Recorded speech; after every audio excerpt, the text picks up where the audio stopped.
Hello to my air signs, Libra and Aquarius and Gemini.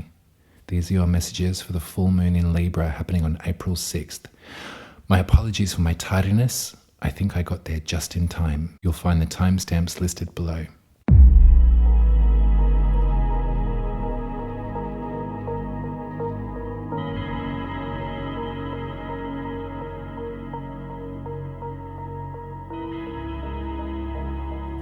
Hello Libra, how are you doing? Welcome to your horoscope for your full moon, the full moon in Libra. It's happening on the 6th of April at 2:37 p.m. if you're in the southern hemisphere with me. So if you find yourself in the northern, check the time difference. I think it's happening on the 5th of April. I hope that I get these out in time, and I really do apologize from the bottom of my heart for being tardy. I have had a difficult 2 weeks. Aries season brought with it a great deal of movement and optimism. I was really feeling quite encouraged and directed and fully focused to approach my schedule, which is something that sometimes I have difficulty with, is laying down an action plan and sticking to it. My Capricorn sun really gets the better of me and gets quite judgmental of me when I don't stick to some kind of routine and rhythm, especially when things are proving and showing results. I got lost in the news cycle, the rinse cycle of current events. I got very upset and very hurt and felt a great deal of empathy for all of the people that are suffering loss at the moment through violence, through acts of hate, and through a warped perspective of life. And it was so difficult that I lost faith for a moment in my own practice, in my own ability, my own output. I think sometimes when we think about life, we want to be of best service, don't we? We want to sort of make something of ourselves and use our time wisely, use our time to be of aid to other folks. And if you're involved in this kind of work, this kind of system of translation, reading the planets, reading the star signs, reading the hieroglyphs on the cave, if you fall out of step with that and you mistrust your own perspective because of memories from the past when you were told that you were this, that, or the other, or that people like you are this, that, or the other, it hurts. But I think also what an incredible lead-in to talk about this full moon's astrology. This is you, my darling. This is your glyph on the side. It's a bit lopsided, but this is your first house, Libra, your house of the soul. Here is that beautiful full moon in direct opposition to the sun in Aries at 16 degrees, 16 degrees. And there's an extra emphasis here in your 7th house of relationships, how you commune with other folks, how you interrelate with them. You have Jupiter, who is expanding and encouraging you, and also Chiron, that wonderful asteroid that provides us with a clue as to where our unconscious wounding might lay, where we find it difficult to self-soothe. This is in your 7th house of relationships, so I really feel a lovely burst of kind of warmth that feels like a blanket. I trust that you're in company with someone that really does care for you and perhaps can witness you in ways and through a lens that you can't quite see for yourself. They want you to feel safe and protected and warm and comfortable, and also listened to and nurtured a bit. That's really nice. These dots around the zodiac are 10-degree points of a 360-degree experience. So if we look at Libra, there's 90 degrees in a sign, and these points separate them into 10-degree wedges. There's a tarot card, 3 tarot cards that speak to the essence of Libra. The moon is illuminating the 2nd decan of Libra, and that is the 3 of Swords. This hurts. This is what we've been told over time. This is memories of times gone by, times of pain and hurt and struggle. And these swords, or in the tarot's language, these memories, have lodged themselves in our heart. And it's up to us at this full moon to dislodge those swords and to allow some of this emotional water to flow. Allow ourselves not to bleed out, not to relinquish and to do ourselves in. But if we think about the metaphor of water as being our emotions, it's to allow some of this to flow. And I think that this configuration here in the 7th house is really encouraging that. You can see the moon is lit up by not only the sun, but the power of Jupiter and of Chiron. There's an emphasis in healing some of the parts of ourselves that lay a bit deeper, below our ego, below our personality, into our soul's ache. That dark night of the soul can be so lonely, but not when there's a full moon, and not when this card is inviting us to work with it. What I feel is that I'm going to switch them around. If this is the moon, my lovely Libra, then the 3 of Wands is the card for the sun. You can see that second decan is actually Jupiter and the sun and Chiron. They're all existing in that second decan. Who's this? Beautiful crystal ball, beautiful magical tools. There's progress here. You're on the way to some profound work. And this moment has less to do with this and more to do with this. Your sense of self is being focused on right now. Your memories, your past experiences that have seemed to have lodged themselves and that are difficult to move around. Perhaps have you saying things to yourself or talking about yourself in a way that is less than helpful, perhaps a bit derogatory. Perhaps in your private world, some of the thoughts you've been having about yourself are that of inadequacy or failure. It's not quite fair, my darling. Check in right now. In this moment, I'm safe. In this moment, I might even have the opportunity to remove some of these swords and allow something to flow. It's a stopgap in a season. You can see the sun is halfway through Aries season. We're going to be dealing with an eclipse right here on the cusp of Taurus and Aries 2 weeks from now. The 3rd chapter of this story. So how can your relationships be informed by your understanding of your unconscious wounding? And how can you provide your relationships with that same understanding? What can you see in others? What can you recognize in other people and how they're feeling, how they're hurting? What guidance can you give them? Can you trust that that will be returned to you? I hope so. I'm looking at Mars right here. Can you see at the very top of your chart, your 10th house, your career, your legacy? Mars has just left Gemini and entered Cancer.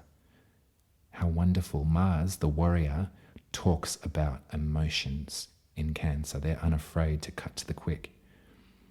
Remember that Cancer rules your 10th house, which is nurturance. The most visible public part of you is all to do with your ability to nurture. I'd like for that quality to absolutely inform your 7th house and also to inform your 1st house. Can you nurture yourself? Do you have the tools that you can self-soothe? Do you have the tools? Do you have the patience with yourself to sit in difficult times, to sit in moments that are so painful or so uncomfortable, to sit with recurring memories of hate speech or cruelty? And can you pick apart what is the truth and what is just not the truth? When I look at the Three of Swords, I really recognize that love is the only thing that we've got to count on, don't you? This is one of the most difficult cards to examine and to sit with when it comes out. But it's one of the cards with the most potential for healing. Let's get a bridge, Libra. I'm going to pull one card and I'm going to see how we can bridge your sense of self to your relationships.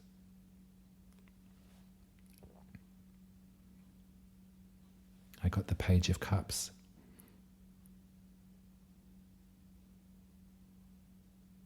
There's someone that I'm seeing that only knows love. There's someone that I'm seeing that so far their experience has been a call and response of love and tenderness. They're kind, they're inquisitive, they're giving, and they've, at this point in their time here, have yet to discover heartbreak. They've maybe yet to discover self-consciousness when it comes to how they express themselves emotionally. And what I really see here, Libra, is this might be you. But it's going to take a little bit of time to go back and to recognize who this was, who was the essence, where were they working from, what was their motivation before they started to approach life with these swords in place. Because if you can find the version of yourself, and it's not to say that you can save them from it or protect them from it, because that's kind of not your place. But in your own mind, in your own self-perception, you can definitely think back to the person that you were before the pain, or the person that you were that was experiencing the pain for the first time. And you can hold them, and you can comfort them, and you can nurture them in a way that perhaps wasn't available to them at that time. And you can bring that essence of yourself into your relationships and continue on your magical journey, continue to grow. I feel that you're in collaboration with folks that have your best interests at heart, and they want to help you grow. They want to help you achieve some of this 10th house Cancer nurturing legacy. And the best way to profess nurturance, or to teach it, to guide it, to share it with other people, to create legacy on the act of being a nurturer, is to be able to nurture yourself when this happens. So I really am sending you all of my love and support, Libra, and I really trust that, as painful as it may be, or as triggering perhaps, like me, you've been listening, reading the news quite often, and sitting with the reality of what we have to deal with, sitting with the reality of how hatred is playing out in our current lives. If that's triggered you, and if that's brought up moments of your life where you are met with that face to face, I trust that right now you're in good company to receive the support and the extra examination as to why your body might be reacting this way. Oceans of love to you, Libra. I hope that you can really feel the benefit of this full moon. I hope that it feels like a calming, cooling, big drink of water. I'll speak to you, well, I guess in 2 weeks. I'm going to have to look at my schedule and get my Capricorn whip out again and get back to task, because we've got an eclipse to talk about. We've got an eclipse to work with. And this eclipse will be the first taste of what we might be experiencing and going through in your 7th house of relationships. When eclipses happen, we see a deluge and witness a shedding that we have little control over. So I'm going to be here to help and support and guide you through it. Until then, wrap yourself up, receive the warmth and comfort from those around you, and I'll speak to you soon. Bye, Libra.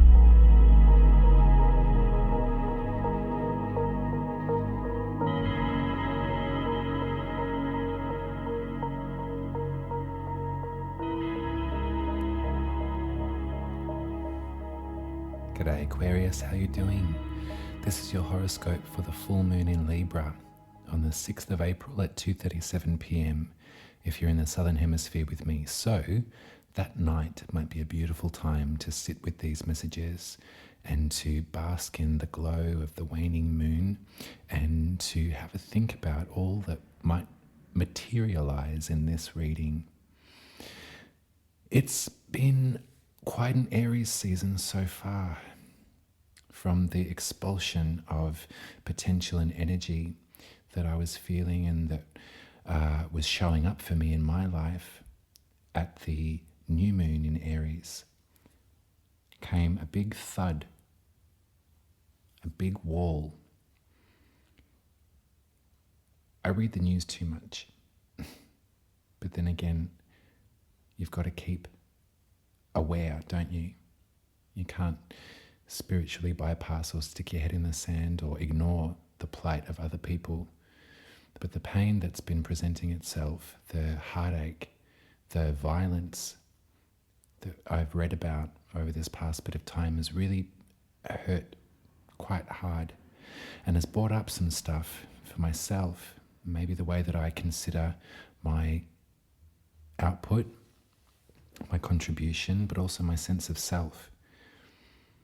Triggers from the past have really been quite obvious to me over this last little bit of time. And it got me questioning my translation, how I look at these patterns, these glyphs, these cave paintings, how I translate the relationship between the planets, and how I'm trying to use this as a form of hope and help in a world that seems so hell-bent on division and of hatred. I think this is kind of, in a perverse way, a really great time to speak of Libra. In tarot, the card that can represent Libra is the Justice card. And this is a major guide for me this year, and I don't know why, but I'm getting there. I had an incredible reading with my tarot teacher, my mentor, Julia Inglis of Sacred Familiar, at the, maybe it was like a month ago. And justice was in the center point of my reading. Justice was my major secret from the tarot that I needed to come into relationship with and to allow the messages to flow through, to really work with this. On the face of it, you can see law, legality, truth, but there's something else. I'm reminded of the esoteric mantra for Libra at this time. It goes, I choose the way that leads between the great two lines of force. I've told you this before, but I think now more than ever it might be a really good sentiment to meditate on. The way that social media or media consumption in general is structured these days is by an algorithm that feeds us more of what we wish to hear. And that can be great if you're a hippie like I am, if you want to learn about the cosmic world, if you have an interest in planetary relationships. But if you're a bigot, then you just get fed more of the same, more fuel to that fire. If you're worried and terrified of the other, of things that don't align with your way of life, the things you can't identify with, and that fear turns to violence, then you're aided with more of that. And it's a real shame, but it's something I think at this Aries season, when there is such a brightness, there is the opportunity to begin again, as we were saying before. It's an important stopgap to look to the other side, which is Libra, where the moon is right now, and to realize that the way between the great two lines of force centers on us. We need every single sign in this zodiac to complete our story. We need the experiences of other people coming from love and compassion and understanding. We don't have to understand it completely. We don't have to identify with it in order for it to be true. But we do need to open our hearts and to remember that we know what it feels like to be ostracized. We know what it feels like to be left out of the group. We know what it feels like to be othered. And it's the worst. Human beings, we're social, we're like dogs, We're pack animals. We want to be included. We want to be a part of something. And so when one group is told time and again, time and time again, that they're disgusting, that they're othered, that they're evil, it can really bank up and it can really hurt. See these white points here? This is 360 degrees of an experience. And each sign holds court over 90 degrees of that shape. It can be broken down again into 10-degree sections. And there's a tarot card that speaks to every single one of these 36 points around the wheel. The tarot card that talks to the second decan of Libra is the Three of Swords. For you, Aquarius, this is your 9th house. This is where we philosophize, where we learn, where we enter the halls of academia, and we really pick apart the more esoteric parts of life. I could imagine that in this house, you may have been met with criticism or judgment about being evil, about being a heathen, about not living your life by the book. And so for this card to come up at this time, when there's so much beautiful warmth and heat and nurturing going on in your 3rd house, which is Aries, your house of the village, of your folk magic. Chiron's here too. There's a great deal of healing here, wounds that we can't see, that other people can help us with. The moon, at this point in the zodiac, is here to remind us of this card and to remind us that in tarot, the swords are our thoughts. They're our mind. They're perhaps things that have been said to us. They're memories of times gone by. And they attack our center. They attack our heart, the warmest muscle in our body, the part that hurts when love is lost, the part that glows when love is here. Our anchor in this body. And so in the 9th house, these are talking to me about thou shalt not, evil incarnate. Thou art disgusting. And this moon is shining a light on this card. This moon is here to let you have a moment to sit with yourself and to really, really know for a fact that you're not evil, that you're not disgusting, that you're not a bad person, that you have just as much entitlement to experience love and connection and company as anybody else. In opposition to this moon, the sun at 16 degrees, and also Jupiter, and also Chiron, the wounded healer, they're all sitting at the second decan of Aries, which is the Three of Wands, which I feel is a protest in a card. Look at this beautiful individual here on the Three of Wands. This master of divination looking into their crystal ball. Folks are coming to them in their third house, secretly maybe, for guidance and comfort, to heal, save their soul in some way, which is maybe different to the ninth or how you've been taught the ninth operates. We don't save our soul by rejecting others. We don't save our soul by jumping onto the lifeboat and kicking off those that we deem unworthy of salvation. That's old hatred and pain, and it's only used to keep us controlled. And we know that you don't like to be controlled, Aquarius. Your mind is revolutionary.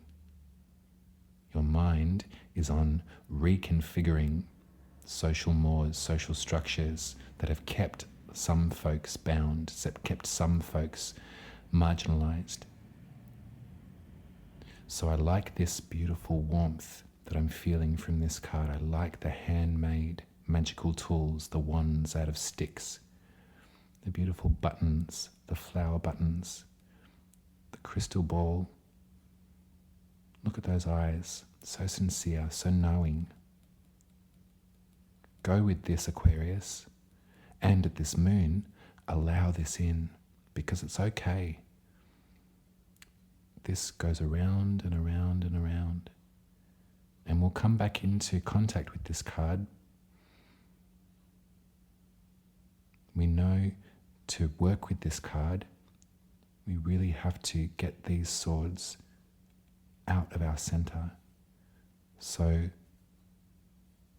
the emotions can flow like it's painted here. Beautiful watercolor. Look at that flowing liquid.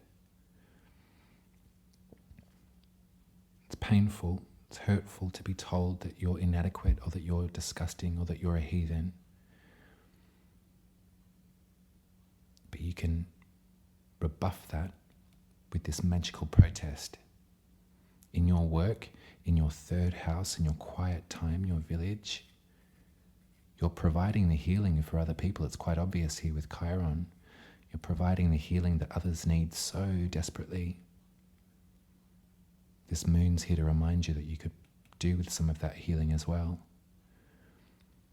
I want to pull one more card, Aquarius. I want to find a bridge between our sun and our moon at this time.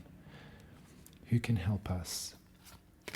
Where can we look for guidance and for comfort?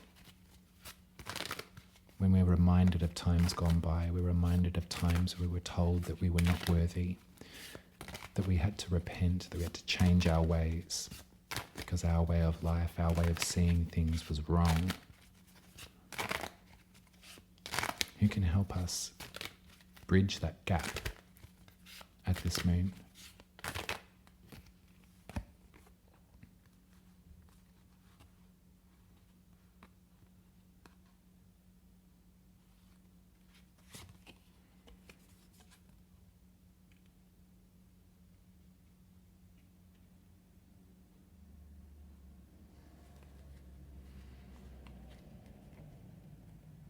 Do you know Sharon Van Etten? Have a little listen. If you don't know the musician Sharon Van Etten, I would highly recommend that you listen to their work.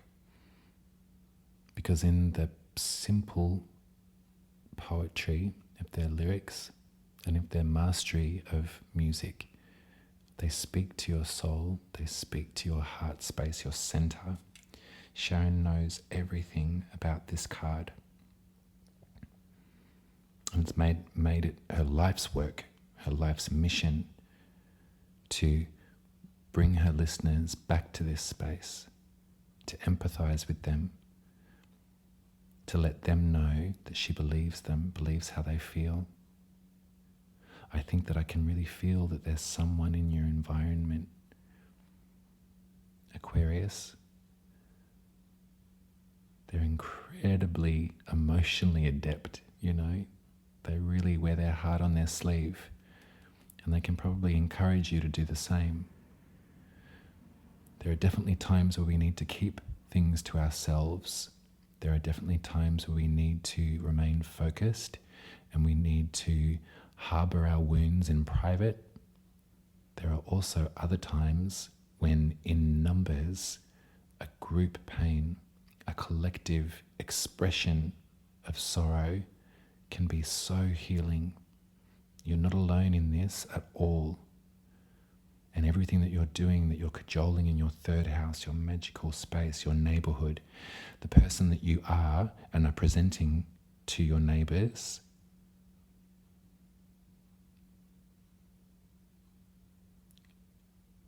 it's going to help move these swords. And so is this Knight of Cups.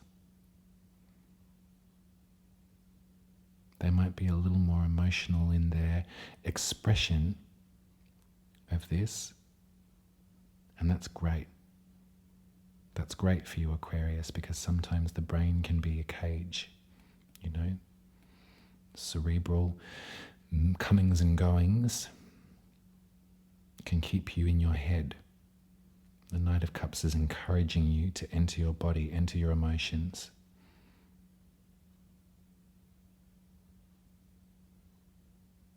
That's your reading, my darling. I adore you. You take good care at this full moon in Libra.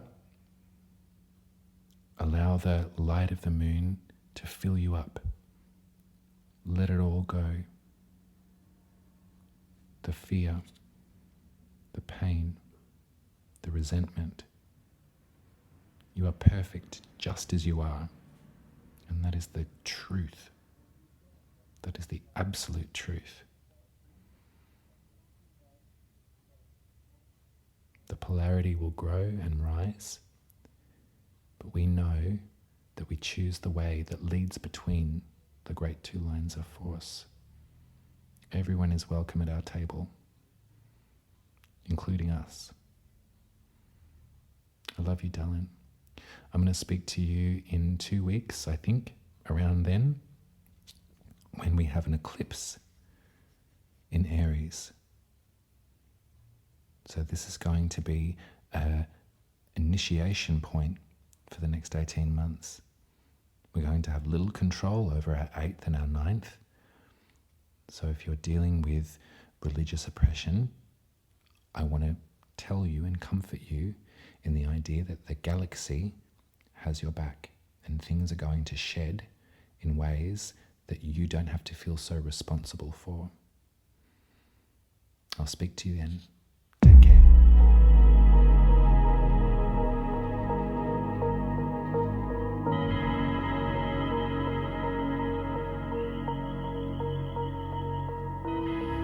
Hello Gemini, how are you doing? Apologies for my tardiness. I think that I'm down to the wire. Hopefully these recordings will be out just in time to experience the full moon in Libra. Now, it packs a punch, this one. It has, well, in my experience anyway, since the new moon in Aries, I've found it exceedingly difficult to keep my chin up. From a great burst of energy and a great burst of optimism and faith and hope, I found myself a bit wrapped up and swamped by the reality of the news cycle, the reality of different heartbreaks around the world, that have shown themselves again. And in some way, I found myself at a bit of a crisis with my own work. And I questioned the importance or the integrity of this kind of reading and teaching. But I woke up this morning and my direct intention was to be honest and to be helpful. So let's have a look at this chart. This is you, Gemini, in the first house, and you can see this full moon in Libra is down here in your fifth house. The sun over in Aries in your 11th. And so the 11th is where we come into community. It's where we greet one another's, where we think on a social, where our social consciousness is raised, where we approach the group, where we approach cohabitation, cooperation. And so you can see there's a lovely triplet going on here in Aries at the moment. We're midway through the season, so at 16 degrees is the sun, and the moon has moved down to 16 degrees of Libra. So there's that opposition, and there's our full moon. So it's like the light of the sun in conjunction with Jupiter, and also in conjunction with Chiron, is beaming down on this moon, lighting up your fifth house, which is where we learn to express ourselves. It's our access to creativity. And you can see this beautiful polarity. If the 11th is about us, the 5th is about me. Now, you can see these little dots here that I've put around the chart. These are to mark the 10-degree decans of the zodiac. There's 360 degrees in a circle, right? And in each sign of 90 degrees, that can be broken up into 3 10-degree points. And there's a tarot card for each of these decans. What's rapidly becoming obvious to me is that tarot works and that astrology is helpful, and that we're not doomed to it and that we mustn't fear it, but we can definitely work with it. We can look to it if things get difficult, as they have been for myself. The tarot card that speaks to the second decan of Libra is the Three of Swords. And there's not much more to be said about this card. You can, a picture paints 1,000 words. Have a look at this image. But look at the support that can be found in your community right now. There's a message from Chiron, the wounded healer of the zodiac. I've spoken about Chiron many times in these readings. I find their mythology to be a salve, as Chiron was. This key shape almost unlocks our unconscious wounding, parts of us that we can recognize in the other. We can see it as clear as day where how they might be suffering, and we can do all that we can to salve and to heal and to help and to open them up. For ourselves, that key is trickier to find. Perhaps this key doesn't fit our own lock. And so for this to be playing out and being warmed up by the sun, being expanded by Jupiter in your 11th house, tells me a story that perhaps at the moment you're in great company. You've found yourself in a community that sees you for who you are and perhaps can witness and recognize parts of your wounding that you maybe had difficulty examining for yourself. And so all of this brightness, this light, is being shone down on this moon in your 5th house, which is where we express ourselves. I dare say, Gemini, there might be a few tears at this moon, and that's beautiful. Tears allow this to flow, don't they? If we can remove these swords, which in tarot represent thoughts, memories, conversations that we have on repeat with ourselves, we can take these out by the light of this moon, and we can allow this to flow. We can express ourselves freely. We can create with this. We can make art with this. We can make music with this. We do this to inform our 11th house. You can see in the drawing of the chart that every opposition can benefit from each other. The community is better because you express yourself, Gemini, and you are better because the community is there to love and support you, and your individual point of light, your contribution is so helpful to the community when it comes from love and compassion and inquiry. The inquisitive nature of you, Gemini, is where we can know that you ask the right questions and that you really are sincerely interested in helping the human species move from this sticky, uncomfortable, damning, hurtful point in time to lift us up and to raise us to a point where we do recognize how much we have in common with one another. We do recognize that love is possibly the only thing that's worth counting or worth collecting or worth growing.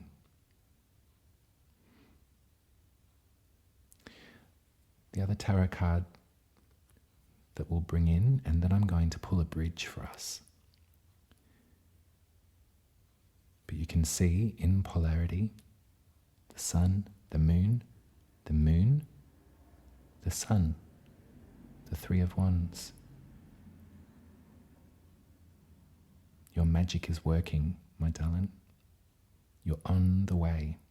You can see, look at this beautiful, look, person after my own heart. Crystal ball. She's divining for others. She's using her mind, her magic tools, her magic wands right here. This is what you're doing in community right now. I can feel it. And as much as this is a moment, you know, there's no denying it. This moon may be emotional for all of us, and that's okay. That's okay. That's part of this cycle, isn't it? Sometimes we can feel really down on ourselves because we were like, oh, I was onto a really good wicket and now I've just face planted again. Why does this happen to me again? What's wrong with me? This fear of going backwards. Can't really fear going backwards when you realize that things go around and around and around and around. We'll hit these points again in our lives. And that's okay. This doesn't discount this beautiful work that you've been doing, but this beautiful work that you've been doing is no more important than this too. This makes you human. This can be used as inspiration for where you're going next, for how you're expressing yourself in your fifth house, how you're creating, how you're telling folks, from my perspective, my little point of light, this is how I see things, this is what I've been through, and this is what I wish to help you with. I actually love this moon, Gemini. I didn't think that I did. I was really frightened of it. Well, I wasn't frightened of it. I was frightened that I didn't have the words for it. That's probably what I can say. But no amount of this separates us from the experience of being a human being. We are a portal. We are a help, a source of encouragement, a point of light. We're also human, and we're not immune to this stuff. We find the way, we find the breakthrough, we find the light, we find the sun. We also love the moon. Sometimes a good way to think about the moon is its relationship to the planet Earth. Somewhere along the line, perhaps the moon was a part of Earth and it chipped off That's one way to think about the history, the genesis of our lovely moon. And so in that way, the moon might represent the past. It might represent things as they were, perhaps not as they are, part of us that we look back at from time to time. Memories of experiences that affected us. But in your beautiful air sign, you can see air to air. This is actually probably in trine with whatever's going on in here for you. If you're a Gemini rising, it's your first house, but perhaps you're not. Perhaps you're watching this because of your Gemini sun. Your sun might be in here, and that's a nice relationship between the moon and the sun, your identity and the current emotional ecosystem. However it plays out for you, darling, I recommend that you have a jolly good cry if you need to. I can feel mine building in the back of my throat as I go through this. And I can't wait. I'm going to pull a bridge for us, Gem.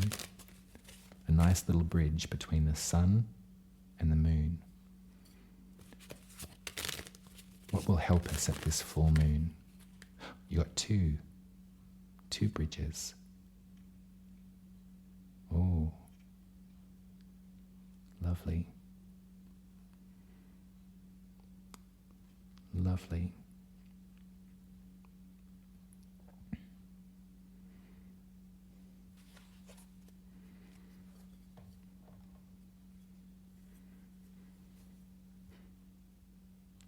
The bridge at this full moon for you, Gemini, is one not to be feared. It's one to be honored and celebrated and really felt. Really felt. Loss shapes us. And what I think loss does is it continues to shape us. We can recognize that these memories of loss, these thoughts, these perhaps even fears of loss, can shape us if we let them. But into what shape is kind of really up to us, isn't it? We don't set these down and put them in a drawer and say, never again. That's dealt with, that's done, that's over with. We allow this powerful moment in and through and out. And whenever this card comes to visit us, we recognize that there's kind of nothing to fear. There's nothing to fear if we sit for a moment and if we gaze into the pool. What's going on in that cup? What can you see? What can you scry? What is that feeling? What does that feeling remind you of? Check your current environment. Is it happening again? Or is it your mind trying to protect your body? Don't be frightened of things ending, Gemini, because everything does. And also don't be frightened of your emotions. These can get in the way if we stay in our head and we ignore the way that our body is moving and reacting. Take a moment to scry, take a moment to look, contemplate what you've been through, what cycles have culminated in your life so far. What's informing your current work, your current way of expressing yourself? And what is valuable about this? And what can be brought back in, welcomed back in, and sat with? The loudest voices in our head are the ones that that need to be listened to from time to time. They're loud for a reason. They're loud for a purpose. They're loud probably because they've been ignored for so long. So have a listen. See what they're telling you. And trust that this never stops. We go round and round and round and round. We'll come back to this card again, no doubt, as the years go by, as the months go by. But don't be frightened. There's nothing to fear here. There are great lessons here. Great lessons about this. Not including the swords. About our hearts. That's your reading, my darling. Stay safe and warm. Really enjoy this full moon. I used to bay at the moon when I was a kid. It's actually not my story, it's my mum's, but she caught me many times howling at the end of my bed at the full moon. She'd have to wake me up and tuck me back in. What's so beautiful about that story is that later she told me that she used to bay at the moon too. All my love to you, Gemini.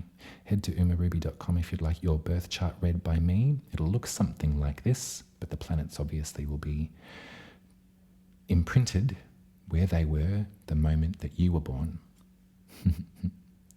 I will be with you very soon, and we're going to prepare ourselves for the solar eclipse in Aries. So it's almost like this is the second chapter of this story. We started with a burst of fresh, happy, confident energy. We're being kind to ourselves now.